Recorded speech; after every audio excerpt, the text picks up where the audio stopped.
Hello and welcome to another great episode of the Gridiron Glory podcast here with Will and Tad. We're here to cover all 32 teams in pro football, and we're here to bring you another great matchup between the Indianapolis Colts, who went on the road to play at Lambeau Field against the Green Bay Packers. The Packers end up taking this game 16-10. And to be honest with you, the Colts didn't really get anything going till like late in the game. This was a start for Malik Willis, the quarterback out of Liberty, who is starting in place of Jordan Love, who is currently injured. And yeah, kind of a slow going start in this game. Mainly for Indianapolis. The Colts defense definitely kept them in this game, in the first half. But then in the second half, you definitely like, um,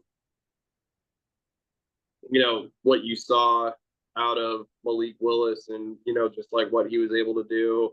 I mean, yeah, the scoring drives that ended up being made weren't super flashy, but still, nonetheless, he went out there and he got the job done and did what he needed to do to keep getting points on the board in the best ways that he could. And I would say he did a fairly solid enough job. I mean, not a super flashy performance from Malik Willis, but yeah, the Green Bay Packers, they go out here, they do what they need to do, and uh, it's just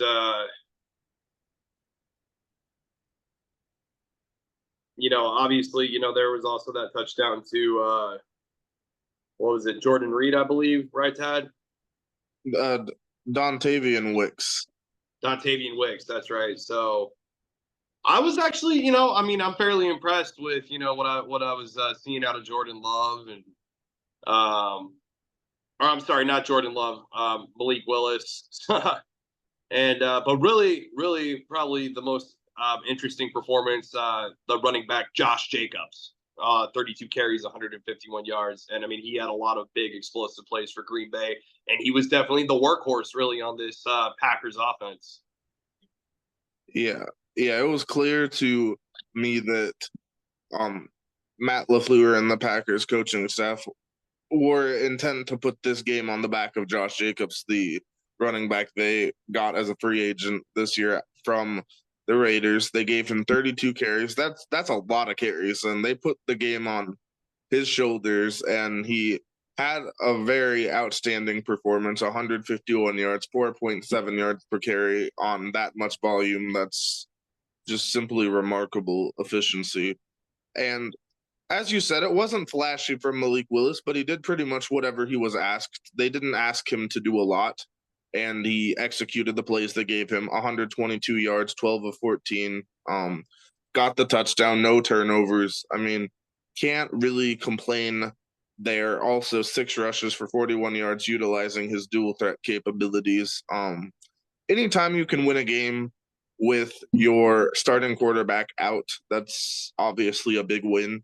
Um, and and for another thing, it avoids the 0-2 start. You don't want to start 0-2, so it was a much needed performance from Malik Willis, Josh Jacobs, and you'd have to give some credit to the offensive line as well for paving way for Jacobs to average the 4.7 yards on 32 carries, which that just strikes me as a very impressive number with that much volume.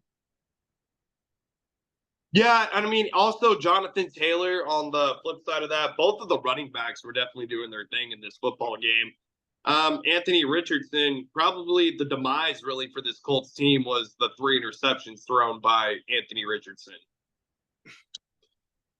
Yeah, not a very efficient game out of Anthony Richardson. As you said, the 3 turnovers, 17 of 34, did have 204 yards, but on 34 passes, you want a little more than what you got out of Anthony Richardson. And he also had the 2 fumbles as well, so a very shaky game for Richardson. Say the least. Yeah, you want to see more from your quarterback. It's a tough road game, first road game of the year, and I'm sure Richardson will bounce back, but this is not a performance that was as they had hoped. And yeah, I mean, definitely big props to Josh Jacobs being able to go out there and do what he does, and also you mentioned Dontavian Wicks, Romeo Dobbs as well. But really, I mean, the defenses really played out more than anything. Really, Devontae Wyatt, he had the 2 tackles. He had a sack, a tackle for loss, and a couple of quarterback hits. Isaiah McDuffie went out there, three solo tackles, and also a couple of pressures. Carrington Valentine, a very solid defensive player. Green Bay's defense definitely went out there and did their job as well. And I mean, so did the Colts defense. I mean, yeah, I mean, Yo's got your guy. Yo's got our guy DeForest Buckner, who's on. But really surprisingly, DeForest Buckner didn't do a whole lot this football game. He only had 1 tackle. Surprisingly enough. So, really, when I'm kind of analyzing this game just a little bit more from watching it and analyzing it now, maybe one thing that I'm taking away from this is the Packers' offensive line did a really good job of closing out DeForest Buckner in their blitzing game for the Colts.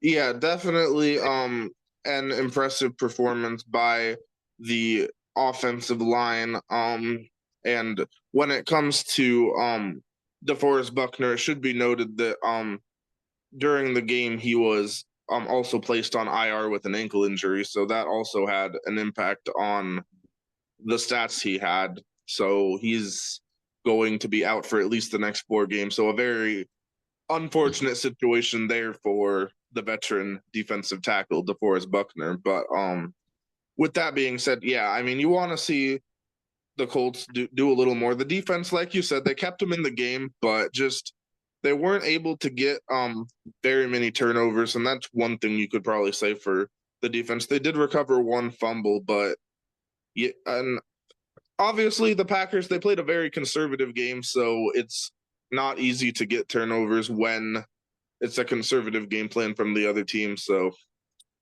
the Colts defense, they did what they could to keep them in the game, but the offense, they didn't make enough plays at the end of the day.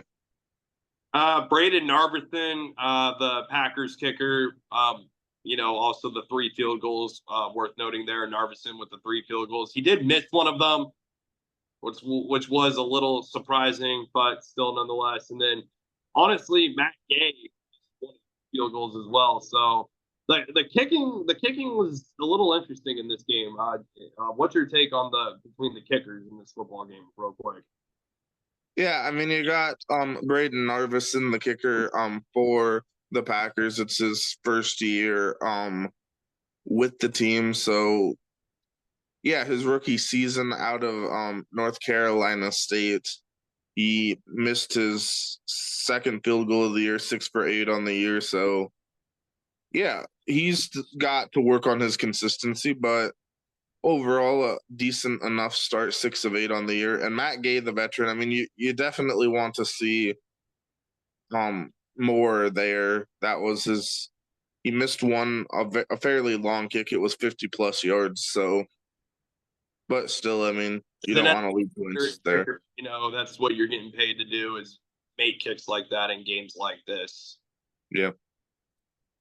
I mean, kickers don't come out on the field very often, but when they do, it's a highly important job to have, and really one of the more underrated, important positions. Like, to be honest, I just feel like kickers don't get enough love. I kind of feel, the work they do, like they do so much training and so much work all year round themselves as well.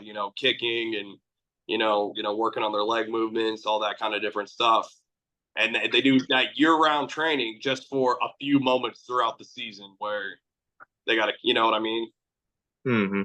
So kickers and specialists definitely do intense training as well in the off season. Yes, absolutely. Thinking more big picture for the Colts, they start the year 0-2, a close loss to Houston, and now another close loss to the Packers. what would your prognosis be for the Colts? Like, what can they do to turn things around? Colts it's a very rough start. It's not the start that you were looking for, but you have a very interesting game next week against the Chicago Bears, who are also struggling too. So, Caleb Williams will be on the road, and I mean, I'd hate to say it, it's Caleb Williams is probably going to have a bit of a rough patch entering his NFL career. I feel like the Bears, this Bears fans, I mean, we'll get into that, but I mean, I kind of feel like, the Caleb Williams thing, I mean, that's going to take some time. So, I mean, this is only year one of that. So, a really good chance for the Colts to go out there and get a win against the Chicago Bears. And then the next game for Green Bay. They play at Tennessee.